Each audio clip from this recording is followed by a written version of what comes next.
आजमगढ़ में एक नया इतिहास लिखा जा रहा है। यहां से लेकर विदेश तक जे भी आजमगढ़ का रहे वाला हो, सबके आज बहुत खुशी मिलत हुई।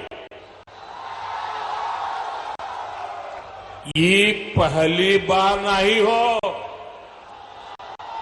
एक रे पहले जब हम पूर्वांचल एक्सप्रेसवे का उद्घाटन कईनी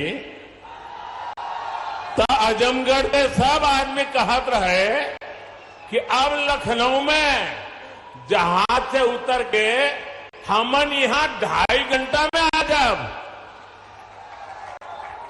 अब तक आजमगढ़ में आपन जहाज उतरेगा ठिकाना हो गेल। एकरे अलावा मेडिकल कॉलेज और यूनिवर्सिटी बनने के कारण पढ़ाई और दवाई के इंतजाम के लिए भी बनारस जाए का जरूरत कम पड़ी।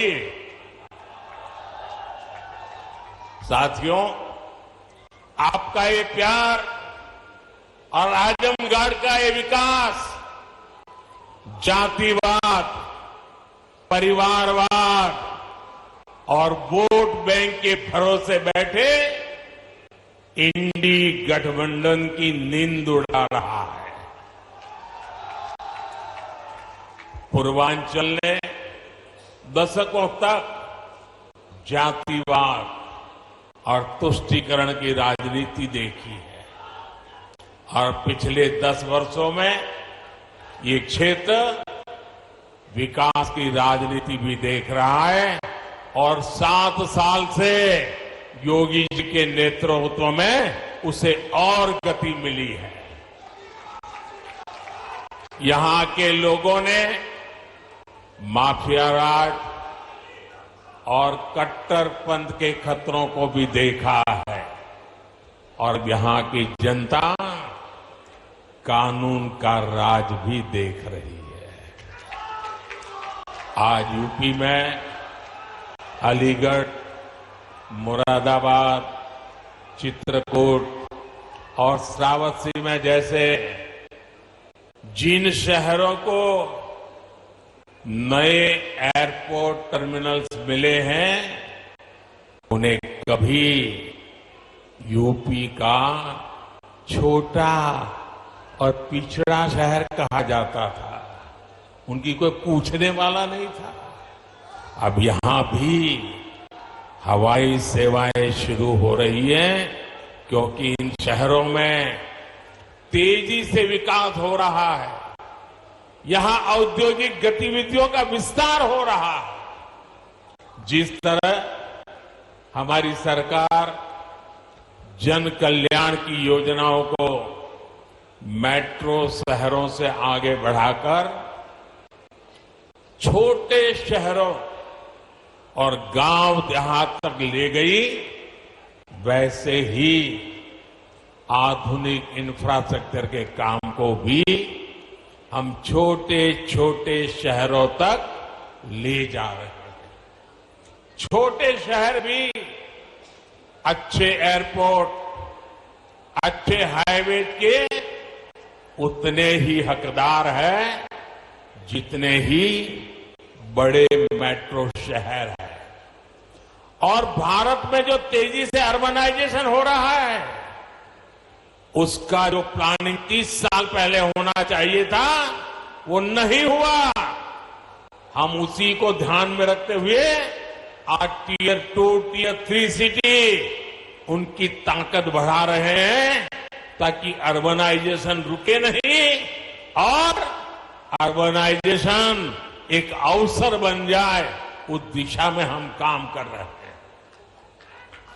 सबका साथ, सबका विकास का यही विजन डबल इंजन की सरकार का मूल मंत्र है। साथियों, आज आजमगढ़, मऊ और बलिया को कई रेलवे प्रोजेक्ट्स की सौगात मिली है। इसके अलावा आजमगढ़ रेलवे स्टेशन का भी विकास किया जा रहा है। सीतापुर, शाहजहांपुर, गाजीपुर, प्रयागराज, आजमगढ़ और कई दूसरे जिलों से जुड़ी रेल परियोजनाओं का लोकार्पण और शिलान्यास भी हुआ है। प्रयागराज रायबरेली, प्रयागराज चकेरी और शामली पानीपत समेत कई हाईवेज का लोकार्पण शिलान्यास भी अभी अभी मैंने किया है। प्रधानमंत्री ग्राम सड़क योजना के तहत 5000 किलोमीटर से ज्यादा सड़कों का लोकार्पण हुआ है। ये बढ़ती हुई कनेक्टिविटी पूर्वांचल के किसानों के लिए, यहां के नौजवानों और उद्यमियों के लिए एक सुनहरा भविष्य लिखने जा रही है। साथियों, हमारी सरकार की प्राथमिकता है कि किसानों को उनकी उपज का सही दाम मिले। आज पहले की तुलना में कई गुना बढ़ी हुई एमएसपी दी जा रही है। गन्ना किसानों के लिए भी इस साल लाभकारी मूल्य में 8% की वृद्धि की गई है। अब गन्ने का लाभकारी मूल्य 315 रुपये से बढ़कर 340 रुपये प्रति क्विंटल हो गया है। आजमगढ़ तो गन्ना बेल्ट में गिना जाता है। आप लोगों को याद है ना कि कैसे इसी उत्तर प्रदेश में जो सरकार चलाते थे ना, वो गन्ना किसानों को कैसे तरसाते थे, कैसे रुलाते थे। उनका पैसा ही तरसा तरसा कर दिया जाता था और कभी कभी तो मिलता भी नहीं था। ये भाजपा की सरकार है जिसने गन्ना किसानों का हजारों करोड़ का बकाया खत्म कराया है। आज गन्ना किसानों को सही समय पर गन्ने का मूल्य मिल रहा है।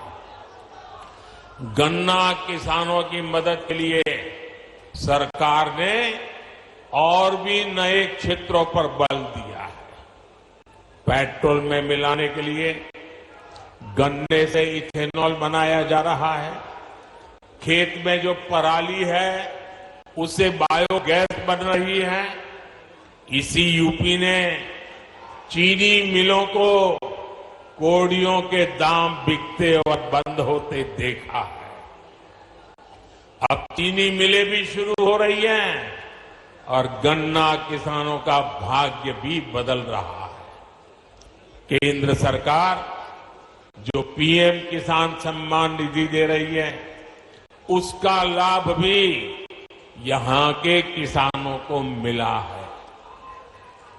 अकेले आजमगढ़ के ही करीब 8 लाख किसानों को पीएम किसान सम्मान निधि के 2000 करोड़ रुपए मिले हैं। साथियों, इतने बड़े स्तर पर विकास की इतनी तेज रफ्तार तभी मुमकिन होती है जब सरकार सही नियत और ईमानदारी से काम करती है। भ्रष्टाचार में डूबी परिवारवादी सरकारों में इतने बड़े पैमाने पर विकास कार्य असंभव था। पिछली सरकारों में आजमगढ़ और पूर्वांचल ने पिछड़ेपन की तकलीफ ही नहीं उठाई, बल्कि इस दौर में यहां की छवि खराब करने में भी कोई कमी नहीं छोड़ी गई। और योगी जी ने अभी बहुत बढ़िया वर्णन किया है, कि जो मैं रिपीट नहीं कर रहा हूं। जिस तरह पहले की सरकारों में यहां आतंक को, बाहुबल को संरक्षण दिया गया, वो पूरे देश ने देखा है। इस परिस्थिति को बदलने के लिए यहां के युवाओं को नए अवसर देने के लिए भी डबल इंजन सरकार लगातार काम कर रही है। हमारी सरकार ने यहां युवाओं के लिए महाराजा सुहेलदेव राज्य विश्वविद्यालय की नींव रखी गई, उसका शुभारंभ भी किया गया। आजमगढ़ मंडल के हमारे युवाओं को लंबे समय से शिक्षा से लिए बनारस, गोरखपुर या प्रयागराज जाना पड़ता है। बच्चों को दूसरे शहर पढ़ने के लिए भेजने पर मां बाप पर जो आर्थिक बोझ पड़ता है वो भी मैं समझता हूं। अब आजमगढ़ का ये विश्वविद्यालय हमारे युवाओं के लिए उच्च शिक्षा के रास्ते को आसान करेगा। आजमगढ़, महू, गाजीपुर और उसके आसपास के कई जिलों के बच्चे इस यूनिवर्सिटी से शिक्षा ग्रहण करने आ सकेंगे। आप लोग बताइए, ई यूनिवर्सिटी बन जाए से आजमगढ़, मऊ वालन के फायदा होई के ना होई के ना। साथियों, उत्तर प्रदेश देश की राजनीति भी तय करता है और उत्तर प्रदेश देश का विकास भी दिशा तय कर रहा है। यूपी में जब से डबल इंजन सरकार आई है, यूपी की तस्वीर गया है, उसका जायजा। भारत माता की बहुत बहुत धन्यवाद और आप सभी का हार्दिक स्वागत है, अभिनंदन है। देश भर में 9,800 करोड़ से अधिक की लागत से 15 एयरपोर्ट इंफ्रास्ट्रक्चर परियोजनाओं के विकास के तहत राजमाता विजयाराजे सिंधिया ग्वालियर एयरपोर्ट